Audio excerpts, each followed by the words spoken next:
Recording. And switch to share, which is right here.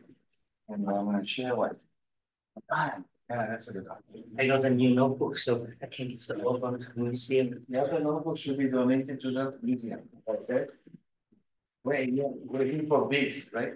What? Bids. Who pays more? I think they would just need for fire. No, it's not. Eating in the evening stuff. So much writing in there. Excellent.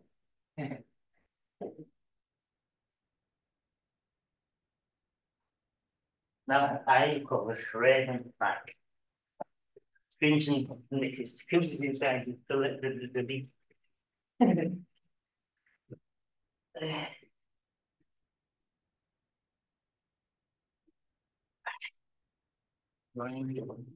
I'm the only other person in Zoom. So right now in Zoom we have two people. Let's say. It's gonna happen. I don't think that's good. We need to be feeling for the problem. So we do today. All right, good. So now 3 people. That's good. Scott is coming, joining us, and it's 8:45. And now we get started. We also have Ahmad. So more people are coming. That's okay because it's 8:45, and in a second we're going to get started.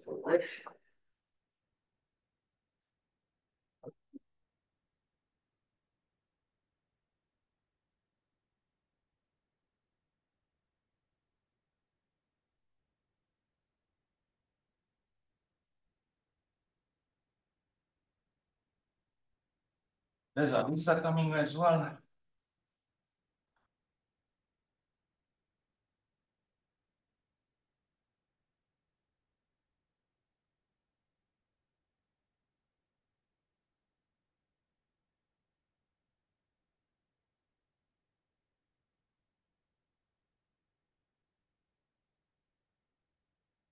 Okay, so now we need to get started on account that it is first of all Friday, and the second it's also about a minute and a half past our time when we start. So I'm just gonna say here in my notebook, July the 5th, Friday, there are 2 places where people are, here and there. And over here it's me and Elmar. And over there I am online and so is my iPad. Then I had Ahmad, Ahmad F, Lisa H. I have Scott W.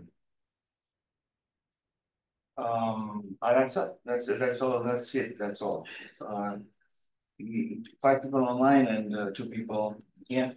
And I guess we're going to start. So here's a quick question for the chat, just to make sure people can hear me. The question is, what word becomes shorter when you add 2 letters to it? Again, I'm not writing the question in the chat because I hope it will verify my audio. So what word becomes shorter when you add 2 letters to it? Anybody? Scott, what word becomes, maybe nobody can hear me. That's right. So short becomes shorter if you add 2 letters only, I mean, not any 2 letters. It has to be E and R. All right, then very good. I see that Alisa, Scott, and Ahmad, which are the only people other than me online, can hear me because they wrote short. And that's Carla. Well, okay, we are going to ask her the follow-up question. So these people who have answered already, they have an advantage.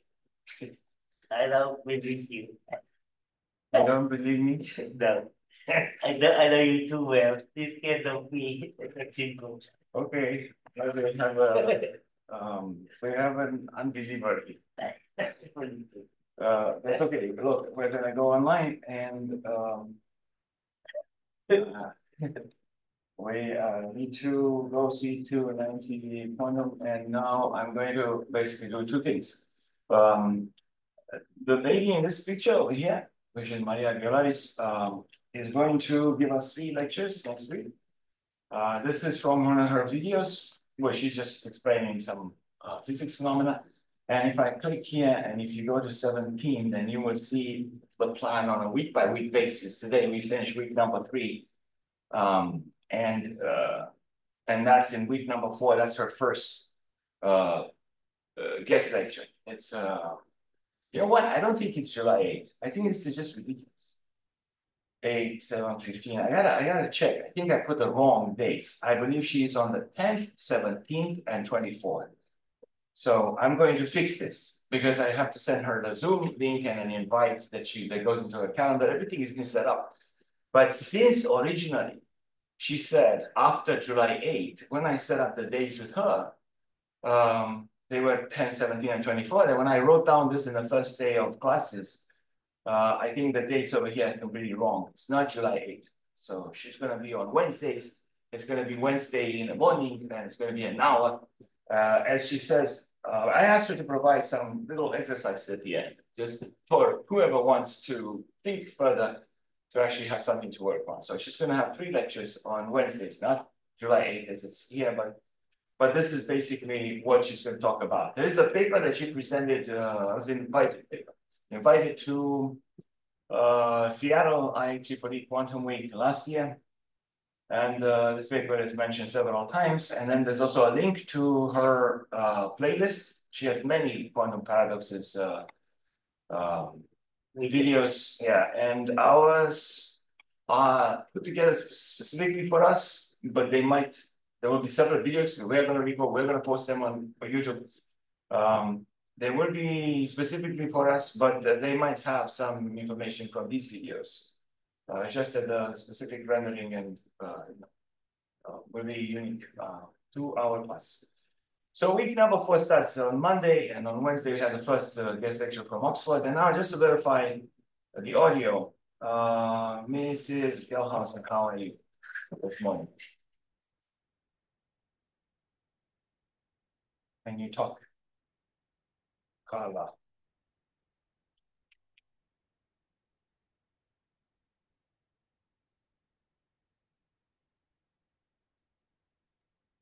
I can hear you. Very good. I have 2 questions for you. First of all, the question, that's good. So we verify the fact that people can speak and we can hear them, and then also that people can hear me. So the first question that I had for them, so they can tell me, people in the Zoom, that they can hear me, the question was, what word becomes shorter when I add 2 letters to it? Or what word? And then the answer, as you can see in the chat, maybe you don't see it in the chat, maybe you joined shortly after this happened. But the word is short, because if you add 2 letters, E and R becomes shorter. So I have a follow-up question. And the follow-up question again is for everybody. What word becomes shorter when you add 3 letters to it? That's a difficult one. Anybody? Shortest. But if you type shortest, and then you add 3 more letters to it, then it doesn't become short. So what word becomes, shorter. What word is the question? This time being a follow-up, I'm going to type it in the chat. What word becomes shorter when you add 3 letters to it? So this is a follow-up to the first question, which said, what word becomes shorter when you add 2 letters to it? When you add 2 letters, the letters E and R at the end, short becomes shorter. But what word becomes shorter when you add 3 letters to it? And there is silence. So let me just go to Alisa. I see it. I can see it in the chat. Short. Yeah. And Short. So what word is that? Short. Short. All right. So okay, maybe I'm dyslexic. I'm not English speaking. Maybe it's written wrong, but it's the short. Very good. I think that's totally fine. Since we have been told here by Elma that the word that we're talking about is short. Well, that wouldn't be bad for this class. Look, if I type short, what do I get online? I want specifically Peter short. I get a okay, that's as well cool. Yeah, that's actually quite good because that's even subject specific. But it is very central to our class. It's very difficult and so on. So American Professor of Applied Mathematics. Okay, but see, I thought you were saying what word is like shorter when you add 3 letters to it, and shortest is short. It becomes shorter when you add 3 letters to it. Short becomes shorter. Then you see what I'm saying? I see what I'm saying, but my question was different. I know. I know. So I know the answer. So he didn't I say, realize that this is a superposition with more solutions than one.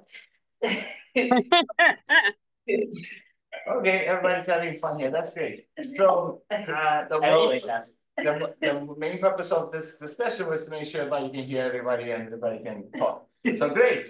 So my answer to this, I do have an answer, right? Otherwise people say, hey, I bet you don't know. But I say shoe, which is a perfectly good word, more common than Peter Shore, but Shore is more important. And I say SHORTER.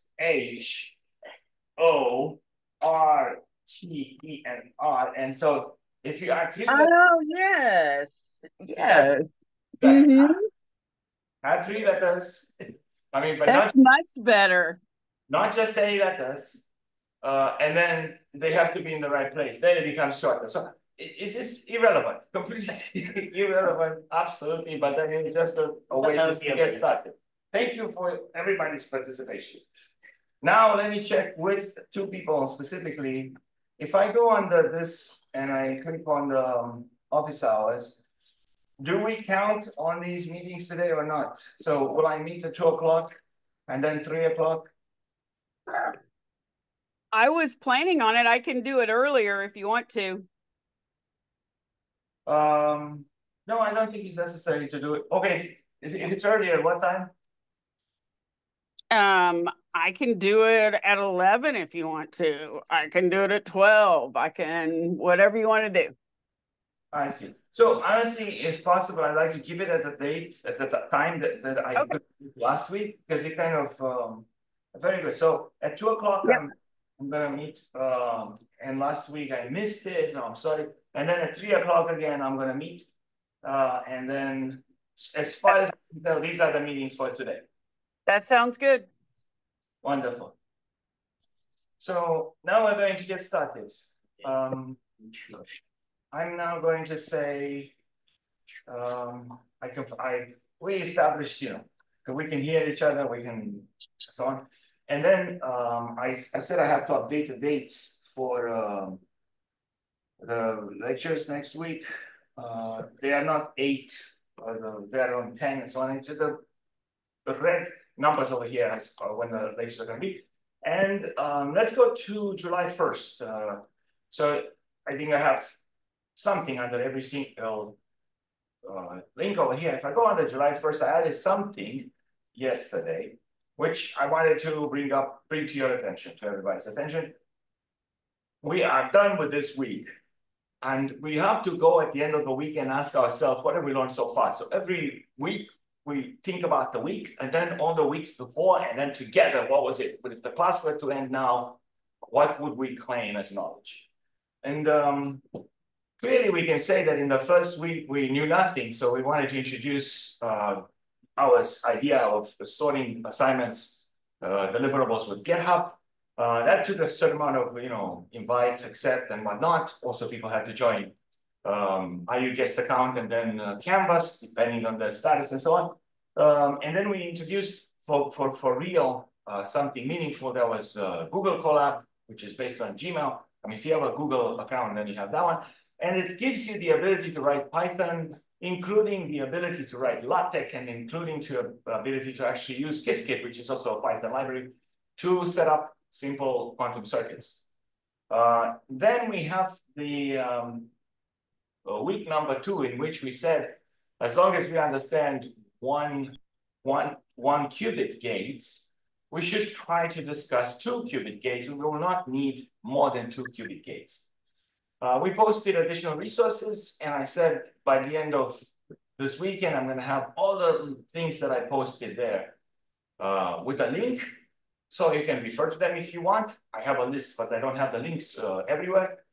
And we only need 4 things. We need a qubit, we need Qs for quantum, we need Martin-Laforet, we need Tommy Wong.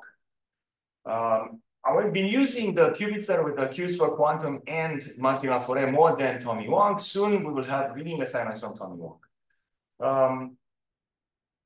What was essentially week number 2?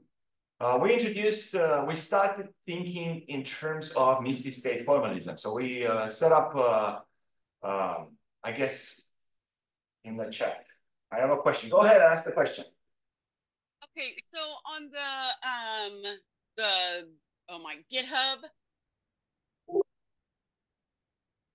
On the GitHub. Yes, on the GitHub. Like I can run your stuff, but like I can't pull it into my GitHub. You know what I'm saying? Like it won't let me import your stuff into my GitHub. Am I doing something wrong, or do you have yours set up that I can't do that? Yeah, it is set up so that you don't. Okay. You're not important. So when I post stuff on my GitHub or Drew's GitHub, it doesn't matter. All that I'm showing you is that can be done and it looks good. Okay. So if you say, well, then what's the fastest way for me to replicate that? Right. Would be You can download the notebook. You probably can, but that's not what I would recommend. So let me show you. This is what I want to talk about right now. So I want everybody, to the extent that they have the time to do this, to try to build these things by themselves. So for example, okay.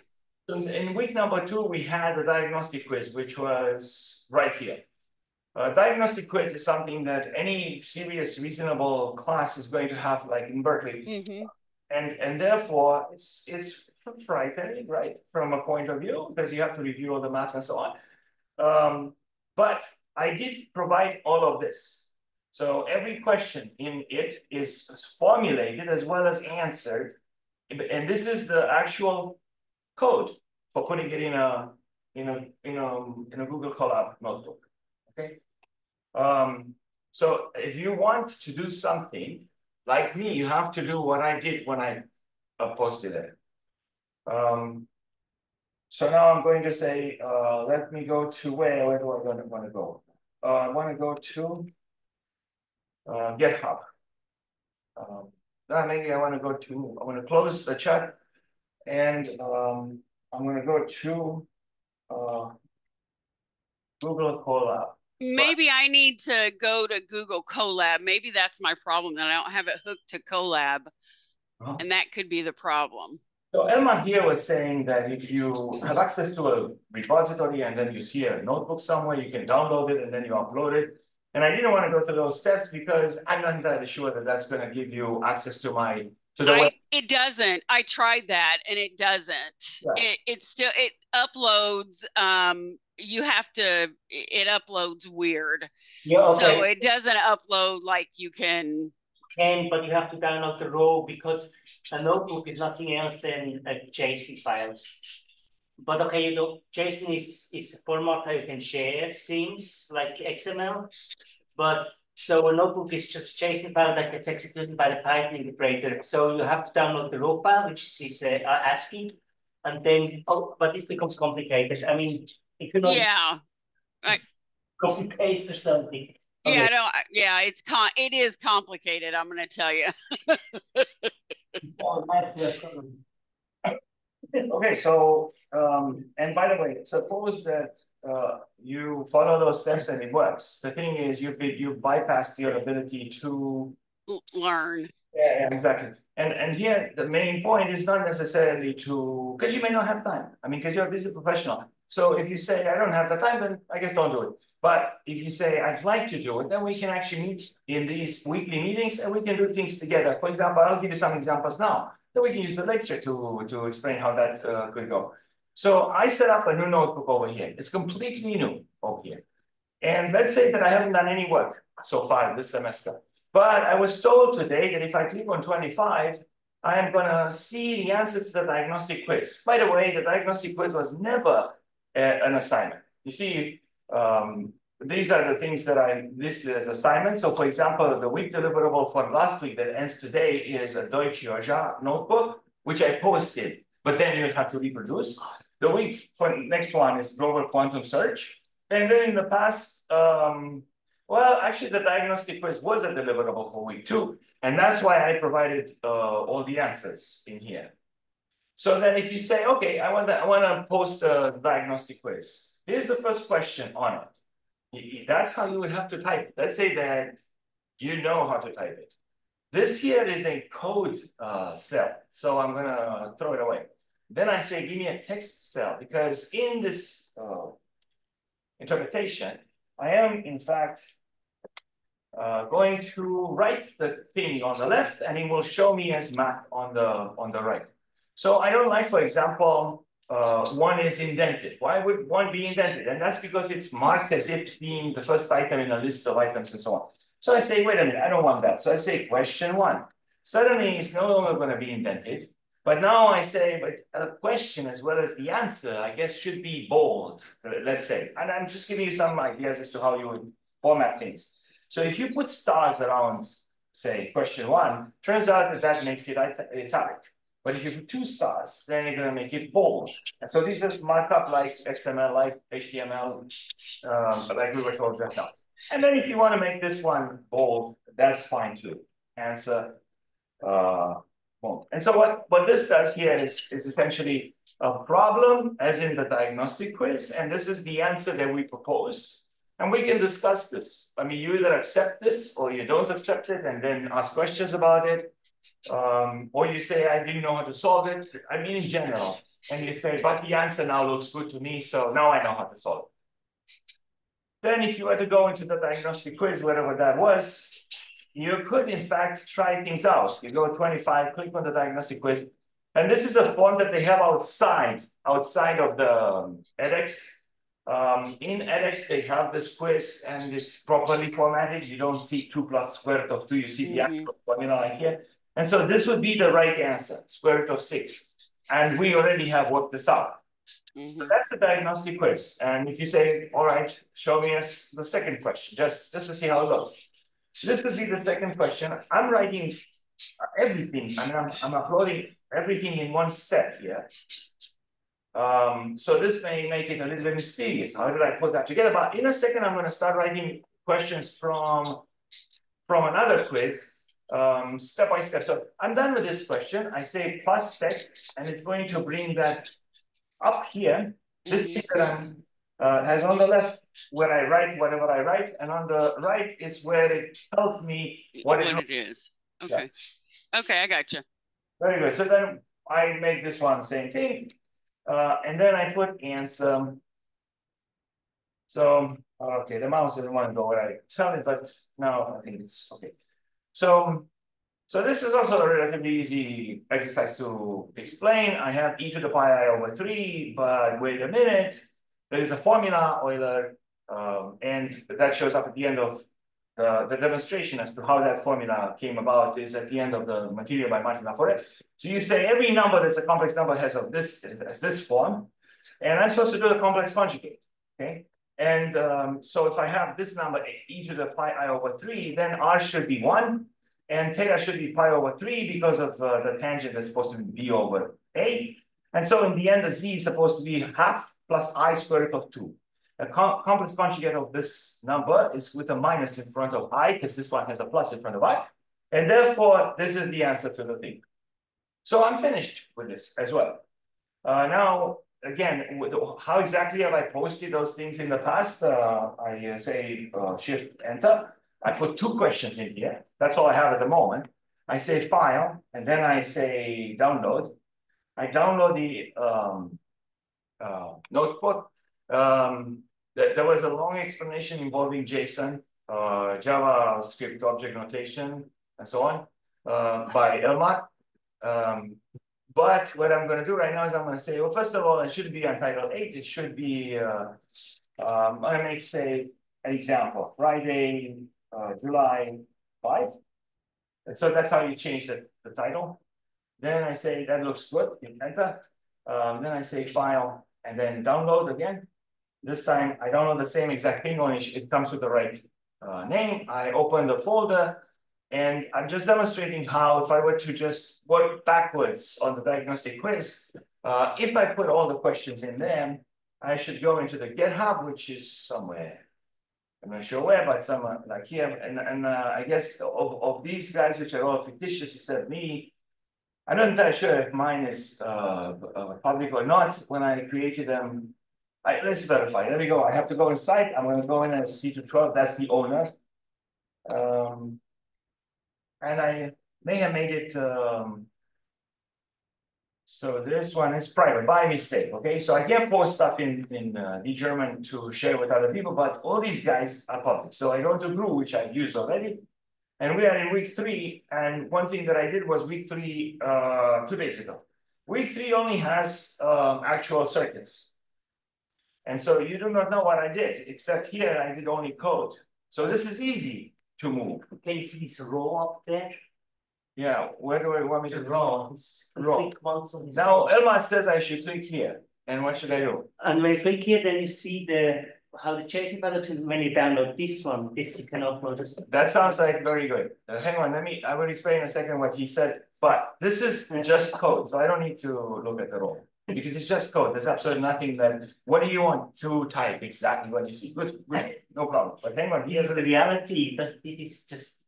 Yeah, no, hang on, because I'm gonna do exactly what he said, but on the 2 questions that I just It's okay. put in. So under week 3, right now, I'm going to say add file, upload file, and the file that I choose your files. The file that I would like to, I go through this computer, which is not mine, so I have to go through that part that would recognize me, which is go to users, go to the German. And then here on the desktop, now I have access, I should look for what? All files. Where's my file? The German, but where is the desktop? Look in downloads. I think you saved it in downloads. Yeah, but I thought it was, it was, you're absolutely right. So I didn't move it. If I move it here, will I see it? Let's see. So yeah, you should. I guess so. Where will I see it? So this one. Right there. Yeah, there you go. So I have it here, and I'm going to say demo for today's class. And I'm going to commit changes. So now what we have is in week 3, I have the thing I did on Wednesday, and then the thing I did just now. Now let's see the raw aspect that Elma was pointing out. So I click on Friday, and you say, what exactly should I see? Well, what you see is just beautiful text, math. But if you were to download something, he said it doesn't work. So now, Elma, let's talk about raw. If I click raw, tell me first, what do I see? And then I will click. So what you will see is ASCII. That is just the usual letter that since the 80s computer communicate, and I'm going to click raw. And then you see these brackets. This is a format which for each of the cell, and inside you see the text blocks. For example, what we wrote there. Isn't that Java? No, it's JSON. Yeah, it's JSON, not Java. It's Java. JSON. Okay. And then you see down the Python code that we wrote. Oh, if there would be Python code, you would see the Python code, and you see even the output that was generated. So this is what JSON really looks like. You can type this with your gotcha. Yep. So that's what you're saying, and if you truly want to get somebody else's notebook, you can with the raw and so on. And then just download this one and load it up as a notebook, and that will the computer. But when you, okay, so I know that when you load it up, though, it doesn't load up right. I couldn't get it to load up right. This one, it will load up right, and it will look like a notebook. So the claim here, just the browser who renders this one. Yeah, so the claim here, once again, we decided that this is not a good thing to do because you'd like to learn how to create it yourself. Yes. Yeah. The claim from Elmar is that if you could save this and then upload it, it should be able to understand it, that this is your notebook, and make it look good. So yes. I am going to close this, and I'm going to say, close this thing also. I'm going to go back to my fri0705, and since I explained and we brought this up, I'm going to go to the 3rd question. But the 3rd question, as I said, is going to be with respect to, let me go to the highlights quiz. So when I say the highlights quiz, let me explain to you where exactly it's located. When I scroll down, the highlights quiz is right here. Click on it, And we already discussed the second section. That was the first week, probabilities. And then we had this for last week. So people who are going into the masters for QIS and are taking this boot camp, make sure they have all the terminology right, need to know linear algebra, need to know complex numbers, and they need to know the syntax of quantum mechanics as explained in the document by Martin Laforet. So when you say, well, what is the document? It's right here on page 1 at the bottom. If you click on it, that's the document that we need. So I'm going to go one more time to the highlight quiz, and I will essentially, now that I went there, it recognizes it. So today, as part of showing how to set up the notebook one more time, I thought I would encourage people to go back to linear algebra section number 4 in this quiz, and you know, get ready to at least consider reading what I will post and uploading it, kind of like we did for the diagnostic quiz. And I only entered 3 questions so far, but I'll provide them all. So this section is relatively long because it has 18 questions. But as I said to you before, I'm going to provide all the answers. I am not just going to do it to overwhelm you, like it's there, you have it already. In fact, I wait, maybe people want to work on it by themselves. And eventually, like for example, tonight, tomorrow, I'm going to post all the answers. I started, and I'm going to show you how it looks. So let's say that you say, I'd like to read linear algebra. Great, let's find it here. Linear algebra starts on 27. You can say goes up to 17, which means that it's a fairly long section. That's okay, let's click on it. And as you know, he is talking to young students, which means people who haven't seen this before but are kind of full of energy and ready to learn it. It introduces kind of like a textbook, but doesn't have a lot of words. It has definitions and examples. All the examples are worked out. So I say, if I know what the section is, great. Let me show you where I started putting the answers together. And then I think we'll go through those 3 and we'll create a new one. And then we'll move on to the rest of the lecture. So when I come back over here and I click on July 1st, then besides what I had at the time, here's the first question. Here's the first question. I'm going to say up to here. So I copy all of this and you say, well, but I don't understand. I agree with you because I'm just taking it from here and putting it there, but I'm going to explain. So now this here is not a code cell. It has to be a text cell. And when I put it in here, that's what I just done. The question here is, I want to add the vectors. I2, and 3, -100. So 2 vectors. And they're called V and W, but they are dimension 2, which means that they will have I and 2 in the first vector and 3 and -100. So I'm going to come back here and I'm going to say, this is my answer. And in my answer, I don't tell you anything because the answer is already provided in page 32, example 2.1. If you were to say, could you not write this for us? Oh, sure. Just for today, I'm going to say that the answer here is going to be I plus 3, 2 minus 100. So when I go into this, I said it's going to be on page 32. So let's go to page 32 of this document. Hang on, I'm going everywhere, right? This document. So 32, this is 30, this is 31, and now 32. And let's pretend that you've read everything up to here. Then the example that I am bringing up, I'm only asking things that have been solved in here to stimulate the reading of the material, okay? And to also give you an opportunity to actually try them by yourself or in a different style to say, oh, so I'm getting the right answer. And if you don't get the right answer, you have the solution to read, to say where you may have made a mistake. So if I add the vectors, I2 and then 3, -100, what I have to do is to add the first components and then add the second components, which means that the result is going to be I plus 3 at the top, and then 2 minus 100, which is -98 at the bottom. So either I say this, or I take the time to actually write this down by hand, which I did it last night when I wrote this, because as a matter of fact, it's there on page 32, okay? If you want me to, right, I will in a second. So I say, I'm done with this question 1. I know where it is, and I think that's enough. However, the question would be, what if I don't know how to do this, and maybe other operations which might be more complicated? I don't know how to do them, but I want to do them, so I can move on to higher level concepts without having to do this. Surely there must be something that does this for us. And there are two ways of getting the answer without knowing how it works. And in the process, I'm going to tell you that you could get the answer in two different ways, and then you can come back and do it by hand just to be safe, to know that you know how to do it. So what do I mean by see also below? So when I'm going to go into, I guess here, below I have some code. So you take the code, just first to make sure that my code is working for you. I come back here and I say, after this text cell, I want a code. And I put the code in here. And now the question is, what do I do inside the Python code? First of all, I import NumPy, and some people call it numpy, because if you say instead of NB, it's bumpy, but I think it's numeric Python. So I call NumPy, and that's, I don't know.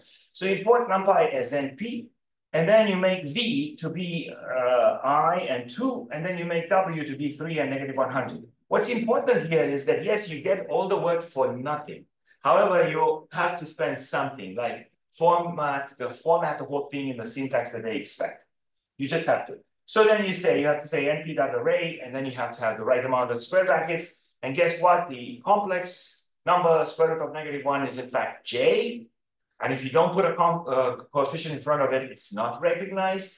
So if you want I, you have to put 1j, because it has to be j and it has to have a coefficient in front, otherwise it doesn't qualify. So when I run this thing, here's what it does when it prints v plus w. In a second, it's going to import NumPy, and then it's going to do the calculations. And guess what? I thought I was expecting I plus 3, and then at the bottom, I was expecting -98. But the moment I go and talk about complex numbers, they talk to me about complex numbers throughout. So 3 plus I is 3 plus I, except I is j. And then -98 is -98 plus no j's, which means no i's. So modulo this specific comment, this is very good. There is one more way in which you can get these problems, but again, you need to use a syntax that they use, and everybody uses a different syntax. So Wolfram wrote Mathematica, and John came and gave us some talk. Wolfram Mathematica is available for free to students at IU because we have a huge site license. You can do whatever you want, whenever you want. You just have to download your Mathematica and use it. If you're affiliated with IU, who knows? Maybe you can also do the same thing. But if you have no access to Mathematica, then you can go to Wolfram Alpha for free. And that's what I'm going to show you. If you type this thing, by the way, they respect I, and they don't have necessarily so copy selection. I come back over here. So square root of -1 is I and stays I. So put insert, and now I'm going to hit enter. And then this guy said, assuming that I is the imaginary unit, what you're trying to do is I2 plus 3 -100, and here's I plus 3 -98. And there you go. It's the same thing, a little bit more explicit in terms of how it looks, and free. But NumPy is the same thing. So I got the same problem solved 3 times. If I come back and say, you know, what is it that I'm trying to point here? I point out the fact that I can read that document and I can follow. And then if I am forced, I can write down what I read in there. Yes. Another basic question, because we vector V clearly have, I mean, it's a complex vector. It has an imaginary number and the real number. Cool. But your W are 2 real numbers. There is no imaginary number. Oh, they are. They are 0. So every real number is a complex number that has 0 for the imaginary part. So even your first entity is I is 0 real. Yes. Okay. So let me repeat what I said earlier. Do you see how I, the square root of -1 in NumPy has to be j? Watch out, because it can't be j. Look, this is gonna break. It says j is a variable. Leave me alone. And I say, I don't want to leave you alone. You told me j is square root of -1. And the answer now is, yeah, if you want it, give me a coefficient. You want 1i, you want 2i, you want 0.02y. So if you don't put a number in front of j, that j is a variable. I is also not recognized at all. So if I want I, then I say 1j, which is 1i, which is I. And then I am now completely in complex numbers. Yeah. Every real number that is printed comes out as 0j. So you could also write 2 plus 0j. Yeah, and that's why 3 plus 98, 0j. negative 98 is negative 98 plus 0j. Yeah. And that's the thing. So now if I say, if I click here, that's a text that I wrote a long time ago, and I click 10 minutes ago. I click this to edit, and basically, okay, let me write it down. I'm going to write down what I would have written if I hadn't access to Wolfram Alpha or NumPy, just my understanding of adding vectors, and then having to write it down. You know, if I had infinite amount of time and I like doing this, then this is what I would have written. Basically, the answer is, so now I'm going to come back over here and I'm going to say, what is my answer? My answer is this, $sign saying I will start writing mathematics. V plus W, close this, because that's what I'm writing. Oh, I'm sorry I wrote an uppercase W. Now it's a lowercase w. Very good. Look how math looks much better. It's not V plus W, it's like italic V and W and special font indicates as this is math. Okay, but because I'm going to put an equal sign. And my math inside $signs, they say use $sign because math is expensive. That was the original joke. So what am I going to do? It's going to be, let me write the answer. For the answer, I'm going to say first, I have to say begin what? P matrix. And I'm going to write some bogus thing here. Like P matrix could be 1 and 2, close the row, 3 and 4, and then and P matrix. So as you practice with this is a language that is general. LaTeX overleaf uses that. It's everything you learn is going to be useful, but because you can use it to write papers and so on. And everybody knows this. So if you send it to a publisher says, give me your LaTeX. Sometimes they say, give me your Word document, but most of the times LaTeX is the language of typesetting. And now I just made up a matrix, 1, 2, 3, 4, see? So if I say I'd like to have, I guess, one more column over here, and 1, 2, 3, 4, 5. Let's put a 5 over here, see? This is a little weird because I have 3 numbers on the first row and then only 2 on the next. But let's suppose I'm going to put a -1 over here, and then put an ampersand or -12, whatever. And so that's going to make 3 and 3. This is a matrix. I don't care about this matrix. The purpose of this is to say that was the end of the row, move on to the next row. But what is the answer over here? The answer is much simpler. On the first row, I have only one value, and that's going to be I plus 3. Okay, and this guy does what it can, renders in real time, and at the bottom I have these numbers from last time, which are completely irrelevant, take them out. And now I'm going to say essentially -98. So I write whatever I want, and if I don't need to put an I don't, but that's me typing things up. You could say, for example, could you show this to me in slow motion? I can, but as you can tell, I can put essentially new lines. I'm going to say, if I want to show this in slow motion, besides the fact that I make lots of typos here now, I'm going to have to carry this formatting with me at any time. So begin P matrix, and I'm going to put, what was that? I, close row, and then 3, and then I say and P matrix, plus, and now I say this, that equals. Okay, so I'm writing my formula out of small stages so that I can put stuff in after I see that there is room for them. So now I'm going to come back and I'm going to say, put the on the next one. What is on the next one is 3 -100. So I take this copy, put it here instead of this guy. So now it looks as if I have that twice, but I know for sure that the second one is supposed to be 3 and -100. So look, this is explaining better what I'm trying to do. And maybe it's over. In other words, if I have a vector of 2 elements and I add it to a vector of 2 elements, essentially I add the components one by one, which is what this says, and we're finished. I don't have to say 3 minus 100, which is in fact 98 because it's very simple. So I have 3 ways of giving my answers, and in the process, we can use whatever method Elmar suggested to get what I'm posting. But if I'm not, if you say, well, what should we do? Then I will post these, so that you can take them and put them in your notebook and then upload the notebook. So it's kind of like letting you do the work without doing all the work, because I'm going to provide these cells. Right now, I don't have, I just 3 or 4, and I'll show them to you in a second. So I go on the second one, it says calculate this matrix plus this matrix. And when 2 matrices are being added, I am going to say that they have to have the same number of rows and columns. 2 rows, 3 columns, same thing here. And then we add their components individually. Addition of matrices or vectors is very simple. Multiplication is a little more convoluted. So then in this thing, I'm going to come and say, what have I done so far? Give an example from diagnostic quiz, an example from the other also.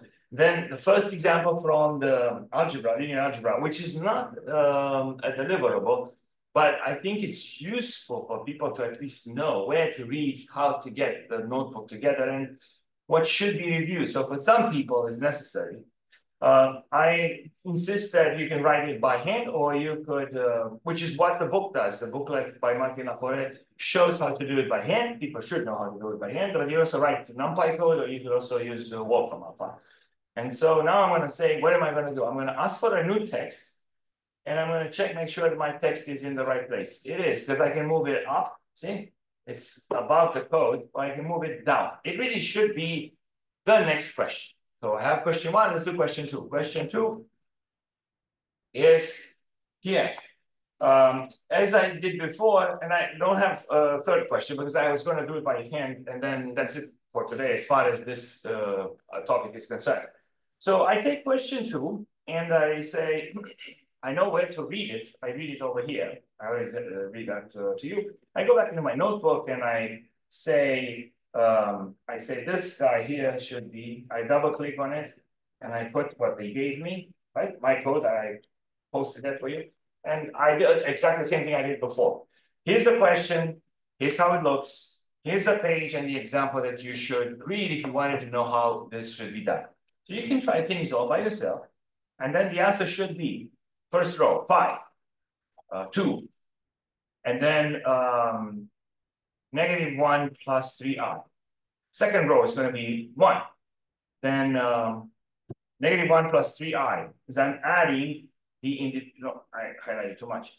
So I'm adding the individual components like this with this, and the answer is going to be -1 plus 3i.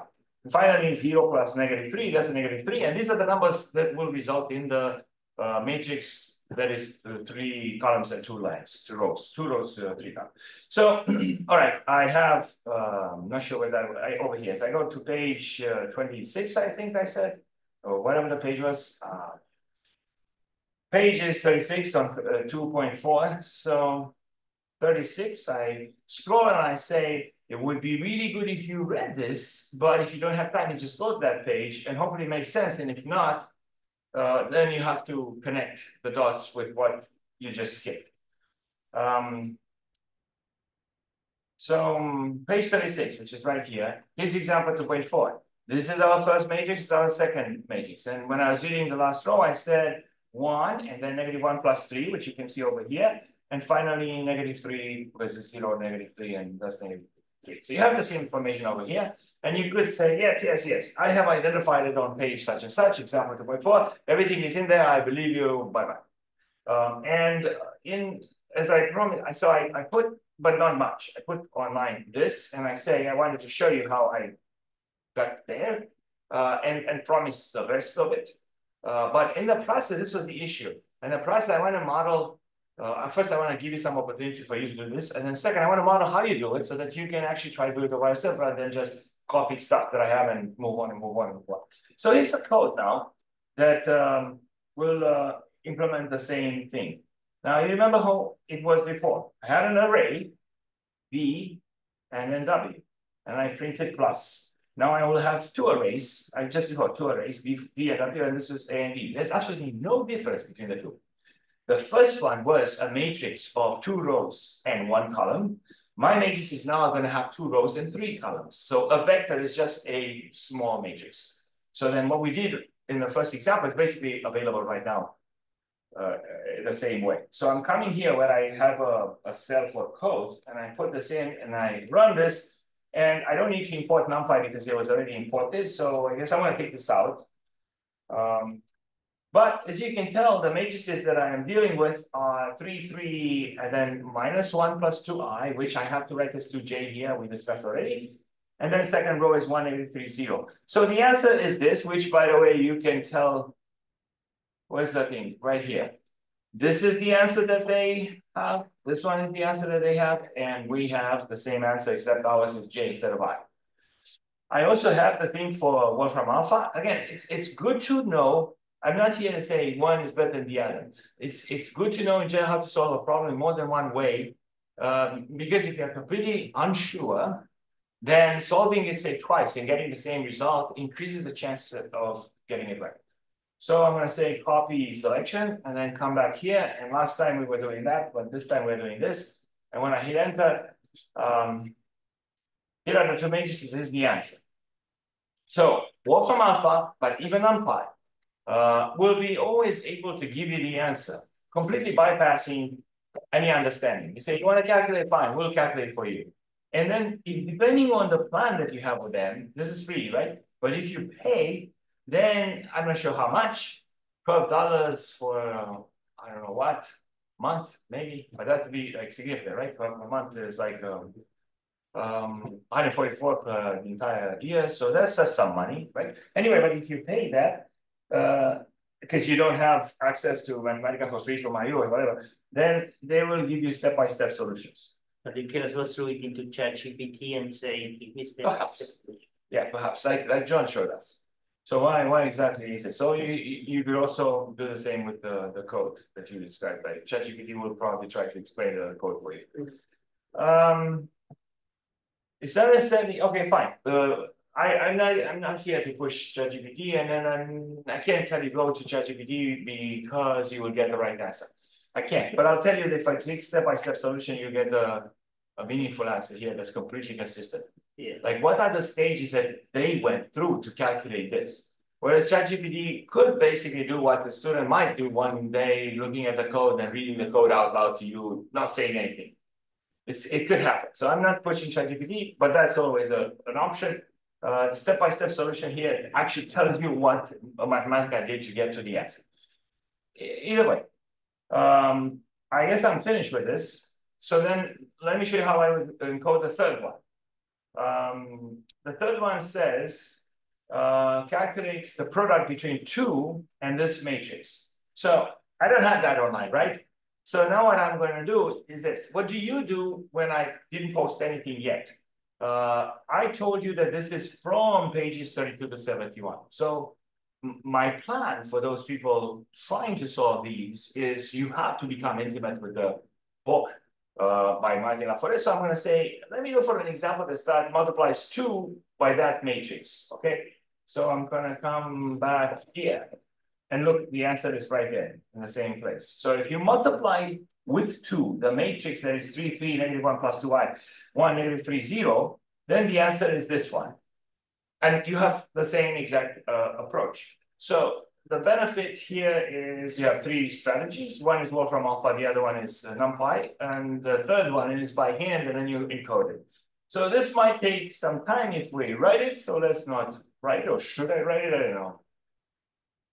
I would go something like this. If I were to write, let me write this and then move on. So I am looking at a code cell. I don't need a code cell, out. Then I'm going to say, give me a text, great.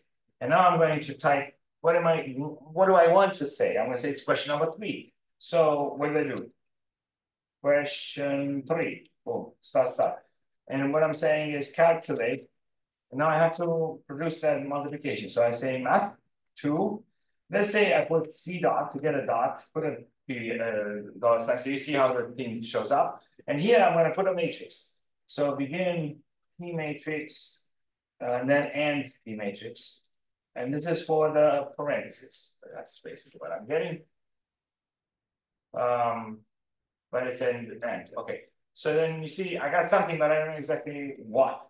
So what I do have over there is like 1 and 2 and 3, end of row. Oh, end of row. And then I have, let's hit enter, 4 and 5 and 6, and that's the end of the whole thing. So look, I want to calculate something like this. The truth is that I have 3, -1 plus 2i. So I come back over here and I change this.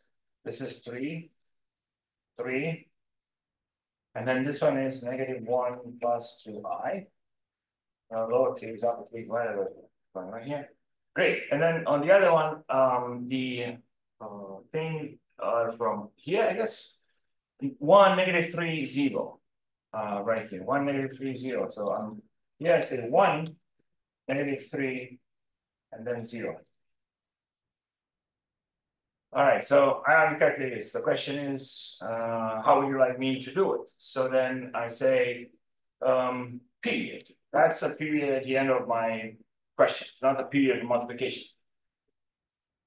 So if I were to do this though, see, I got a times, which is a different symbol, but I don't want to do that. I want to do C dot. I hope you don't confuse the C dot with a period at the end because they're not on the same height and they also don't have the same thickness.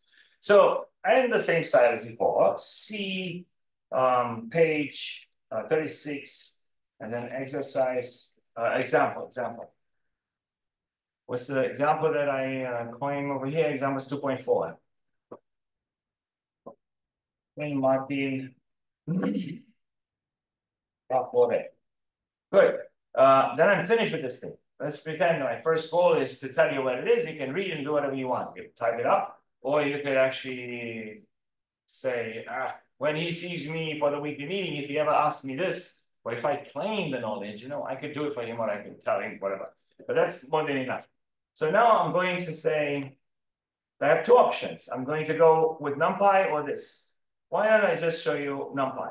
And that's it. So take this. I'm sorry, Wolfram Alpha. Wolfram Alpha is going to go and say, not here. I'm going to go here.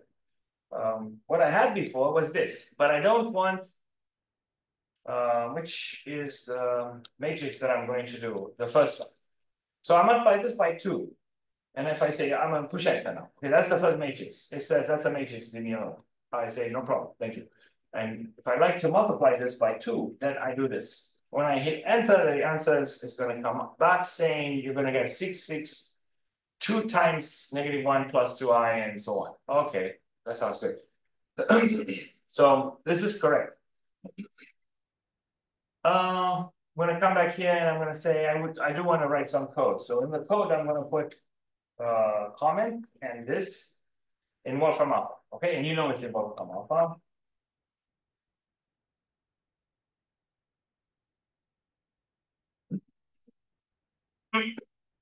I would say type. Then the question is, great, but how do I do it in NumPy? And now, you say, well, I follow your examples, but there's always something new. So what if there's something new and I don't know how to do it? You could always come and say, tutorial, NumPy, linear algebra. They have a special module, and yeah, you can also do videos, but you can go, various people have various examples. I don't want to sign in. And that's just how you do stuff with matrices. So soon, if we need something, then it's just going to be available somewhere in these places. Like, for example, here's documentation for the package with what they have available and how it works. And I'm going to come back and say, what am I supposed to do over here? Well, I'm going to take this selection, copy selection, over here, and say this last thing uses A, okay, and B doesn't exist. So instead of printing A plus B, I'm going to take this out, and I'm going to say I'm not going to do A plus B because there is no B now. But what I'm going to do is I'm going to say, I suspect if I were to design this, I would make this the interface. You have a number, a scalar to multiply a matrix, then set up the matrix like we did before, and then put the number in front of it, just put a star. So that should produce 6, 6, -2 plus 4i, and on the second row, 2, -6, and then 0. So let's see how that works. I have 6, 6, -2 plus 4j, that's I, and then 2, -6, and 0. So I'm done. I demonstrated how, using the knowledge from exercise 1 and 2 and earlier from the diagnostic quiz, which is all posted since a week and a few days ago, I can come here and do the third exercise by myself, state the problem, and then run NumPy, write NumPy and run it, write it and run it, and then go to Wolfram Alpha. So now I'm going to say file, and then I say download, and I'm going to put as with that extension, I had several before. Which one is the most recent one? This one here. It's bigger. This one is like 1.7. This is 5 kilobytes. So click here, minimize, and I'm going to say it's the old one. It's a new one. Then I close it, and I'm doing what I did before. That if I go on the GitHub, which I'm not sure where it is anymore, but finding the second students, I'm going to go as Drew. It's a public thing, but I can post as Drew, and everybody can see what I'm doing. This thing is 33 minutes ago. Now, when I say add file, upload files, I'm going to choose your files and find Friday. And I'm going to say, added the first 3. Well, maybe I need something small. So added linear algebra. Because we didn't have that. That was just some complex number. So let me change this. It will show up with that annotation. See? And now I want to say that if I were to go to week 3 and look at the thing, what I see under Friday 7.5 is the 2 questions from before as well as the 3 questions from now. Look at the multiplication. Oh, I have a dollar sign in there. Calculate dollar sign. That's messed up. That's a plus or whatever it is. So this was messed up, and I'm sorry, and I have to fix it right now. What's the deal here? So what you notice, sometimes there are limitations. If you break this on several rows, they might complain. So that dollar sign being on different things was an issue. So let me go back. I never knew that this is maybe like a bug or something, but is what happens. One exercise here didn't come out right. Question 2, because I had it on separate lines, but it didn't produce the right thing. So I'm going to have to re-upload this. It'll take just 2 minutes. So I'm going to say, I believe it is because I moved things on, I broke the math on separate lines. So it should be like this, not a bullet, it should be a plus, and I shouldn't see the dollar signs. So now I'm going to say file and then download. And I'm going to look at this guy, put this one here, and then move this on the desktop and I'll upload to the thing. I'm going to go here and then inside week 3, and I'm going to ask for an upload. And then I'm going to say choose the files, and this time I'm going to get the more recent one. And I'm going to say fix the syntax. That's what I did here. So then there's a time and there's some annotation. I go into week 3, I check that it looks good, and then I move on. This guy looked good, and I had 3 exercises, and I see question 1, question 2 is the one where I had problem. Now it's perfect. So know that if you're breaking the math on separate lines, it might give you something like this, but now it's fixed. Nothing else is wrong. We're in good shape. That's how you post it. And so that's what I'm going to do. I'm going to post tonight or tomorrow all the answers to those 18 questions and the quiz. And then it's going to be up to you to look into it if you want, whenever you have time, or maybe you can make an appointment with me if you want, and I can guide you to those or whatever. So the last thing I want to show about this GitHub is that you can click on the history. And this tells you what you've done here. I've done 3 different things. So if I wanted to see the thing as it was at the time when I first put in without any questions, I would have to come here. And after I click here, I have the option of browsing the repository at that point in time. So first you go back in time with what I'm showing you right now, and then you look for the thing. So what will I find if I were to ask for Friday 0705 at that point in time? Just the first 2 questions. So click here. And then I go into week 3, and then I go into this, and it's just what I had at the time in the beginning, just the first 2 questions, right? So I uploaded before I started the 3 questions, and then I did the 3 questions, and then I saw a little bug, and then I fixed that and I upload again, and that's how the history gave me. So now don't forget that because of this long string, we are in the past. And if you say, I want to come back to the present, click here and go to week 3. And now the only thing you see at the top of the stack is the thing that the most recent one. You can go back in time, or you can see the most recent one. It's the most recent. All right, so Wolfram Alpha, bye-bye, and GitHub, bye-bye. And I promised I'm going to go through all of this. The next one that I'm going to address is much simpler, only 9 questions. So I'll do it, I don't know, Monday, or for Monday, or Tuesday. And then this is the notebook, and I don't care for it anymore. And I want to emphasize that this booklet here is meaningful. At this point, I strongly encourage people to go proceed by reading it. Okay, now I'm going to again ask if there are any questions. People can tell me. If there are no questions, then I'm going to move on the iPad. But it's up to you. If you want to come back here, Control Alt Shift on Escape, and then I have questions in the chat. We are learning how to do vectors in Python 2. If we do this ourselves and not copying, cool, I'm fine with it. Okay, good. So there's some things which I skipped in the chat, 924 and 937. I'm gonna close this. Sorry, I didn't see those. So now I'm seeing here the share from the desktop, but now I'm going to share from the iPad. Where is it? I'm sharing the screen. And I start a broadcast. All right, so now when I'm sharing, I'm going to say, here's the thing that I would like to share. As soon as it's going to show up. We talked about Deutsche Urja, and one thing we never talked about was the third oracle.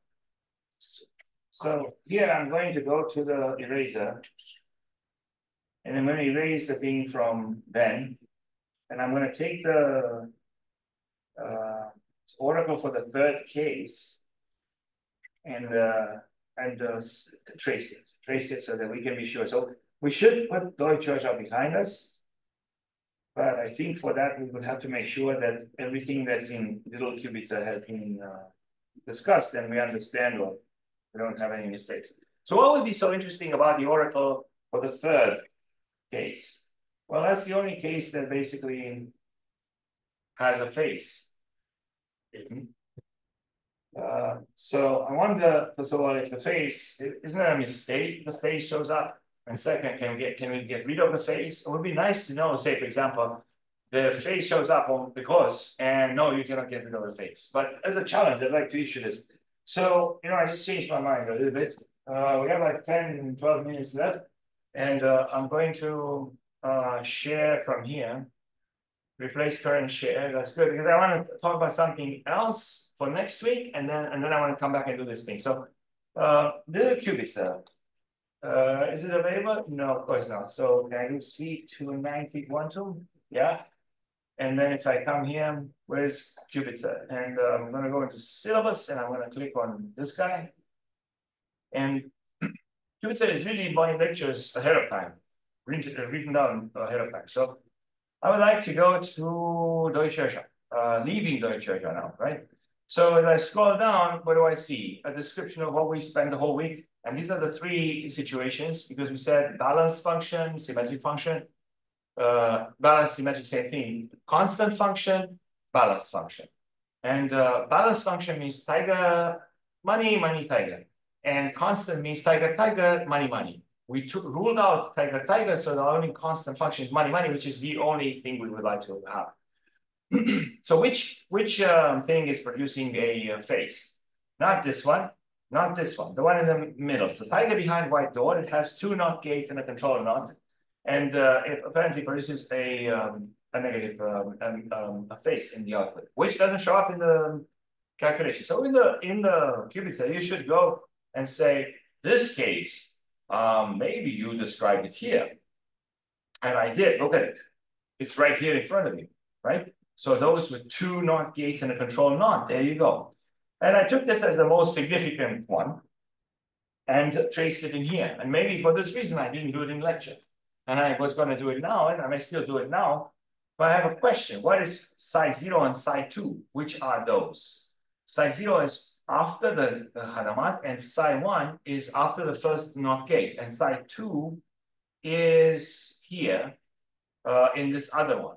So psi 0 is in both things.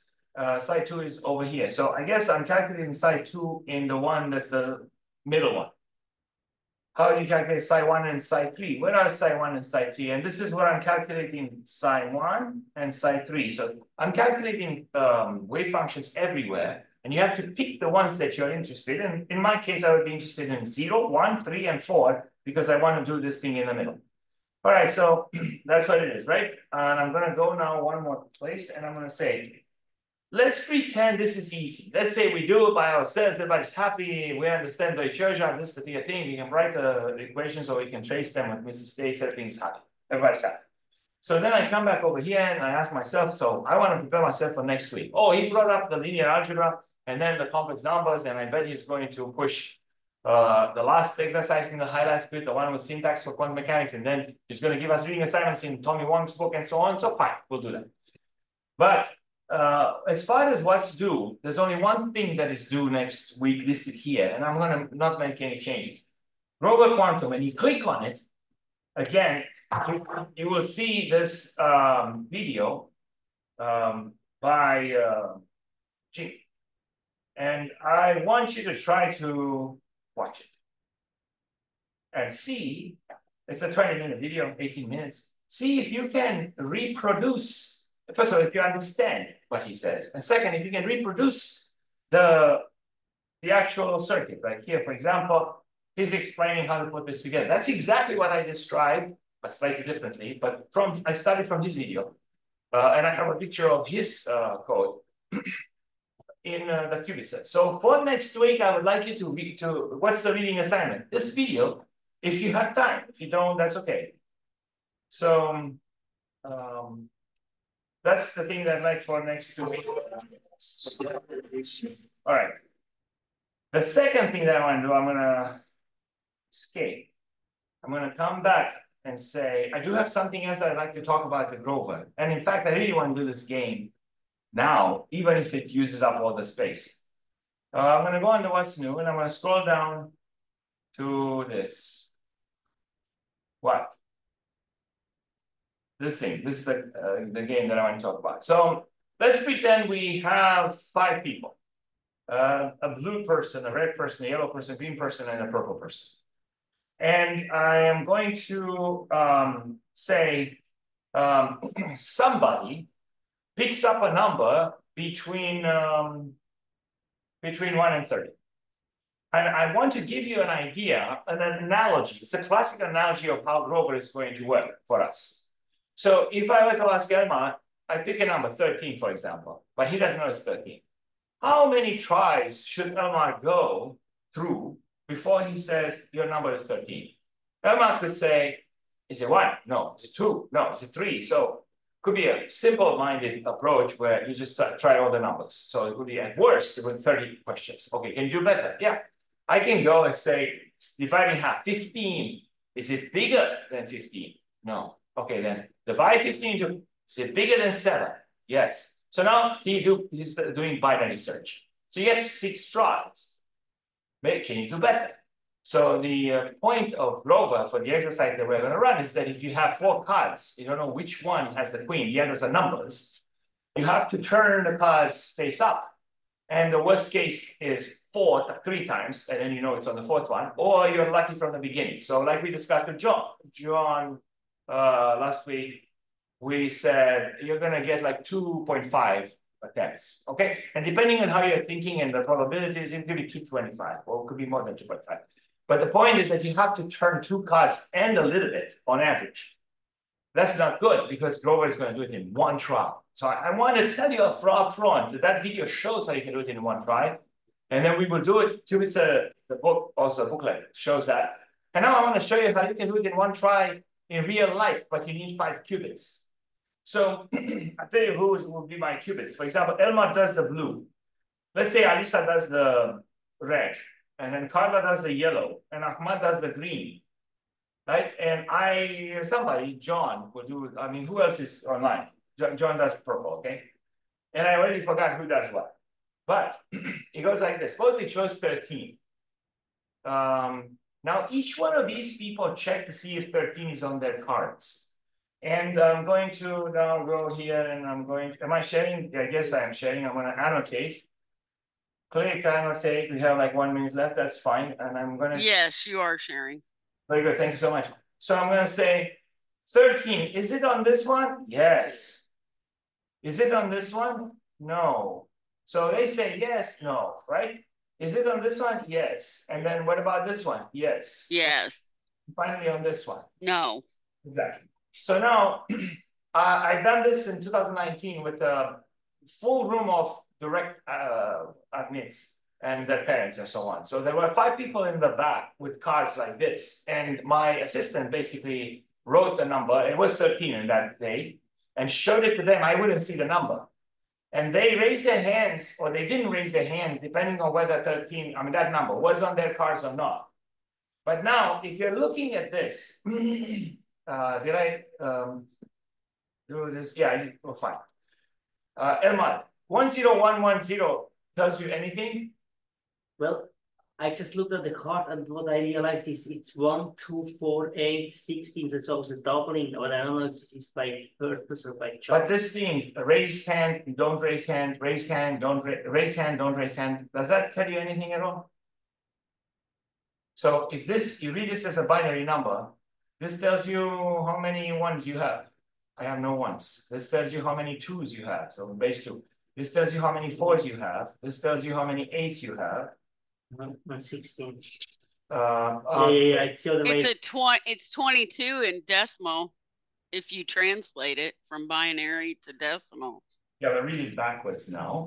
So, and when I'm it was the other way around. Exactly. The cards are the other way around. It's okay. So, yeah, I get it. So now I'm going to say read the number backwards. There's a 0 over here indicating that the number is not about 15. So I'm going to read the number backwards like this. I'm putting the pencil over here. This is going to be how many 1s you have. And we're going to finish with this. This is how many 2s you have, 2. This is going to be how many 4s you have. This is how many 8s you have. So, and this is how many 16s you have. There's no 16. So read that way, okay, with the powers of 2 decreasing. I mean, read the number this way with the least significant number on the left. And the answer is 8 plus 4 plus 1, which is 13. So it looked quite impressive in that room because here's a number written on a card I don't see. They see it, they look on their cards, they raise their hands or not, depending on it. I look at them and I read 13, and they have no idea how I did it in one try. And that's because I passed on some parallelism to them. I mean, each one of them had to go through their individual card and see if the number is in there. But this is a good analogy because in the process, the number 13 is stripped down to features. See, so this is what Elma was saying. All the numbers on the, all the numbers, I'm gonna go with red here. All the numbers on this card have a 1 at the end. All the numbers here are even.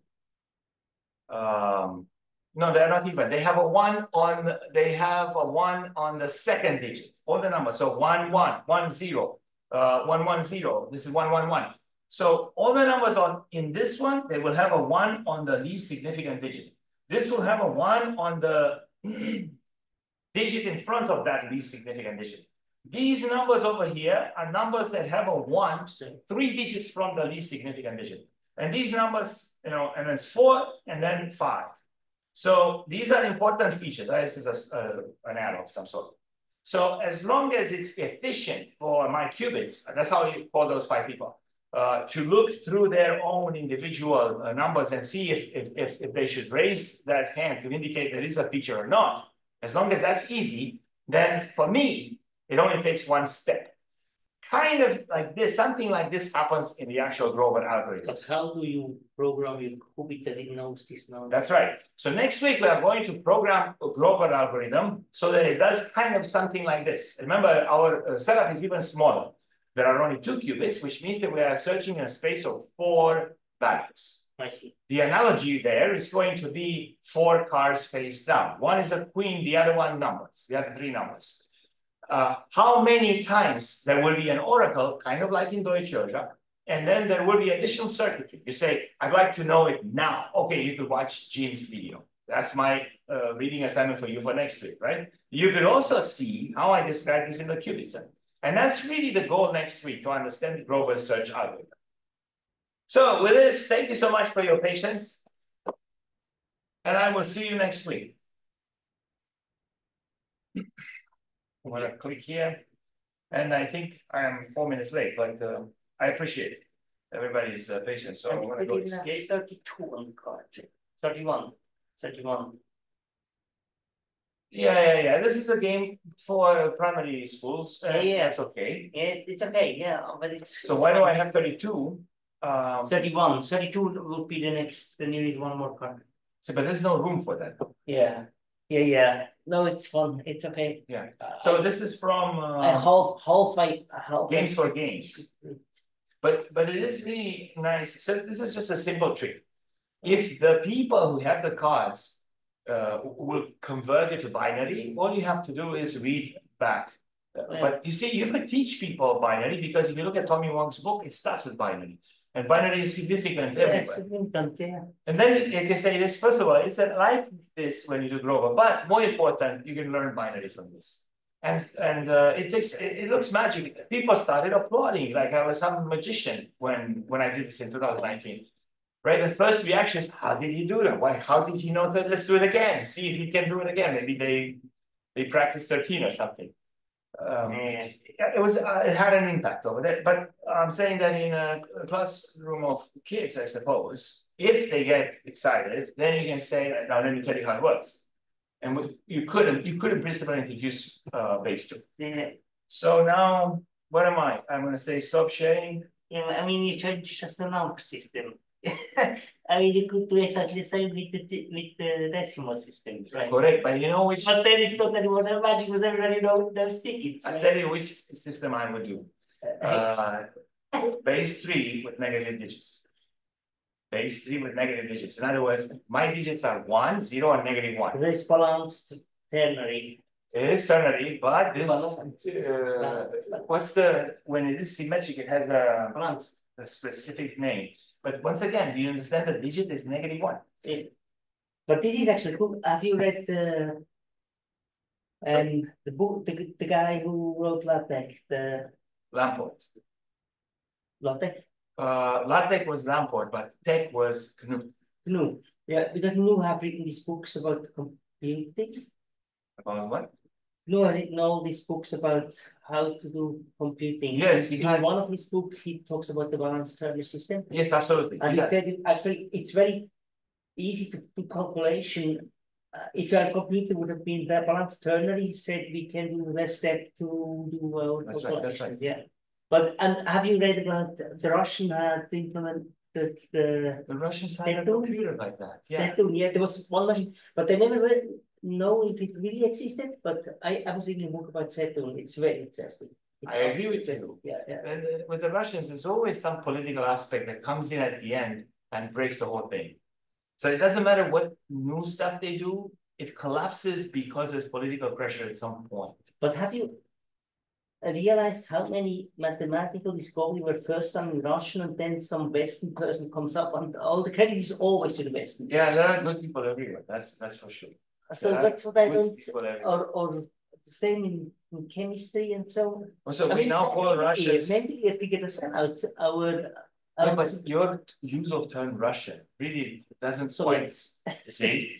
So many people of different extraction over there, and you say, well, you mean the USSR. That's what you think you're saying. They're not all Russians. In fact, it's Russia right now, which is trying to go back into acquiring those territories and nations. So okay, let's make it. Yes, that's it. Thank you once again to everybody, and hope you have a wonderful weekend. And I look forward to the meetings today, 2 and 3. So I'm going to close this, and I'm going to stop recording somehow, and then disconnect.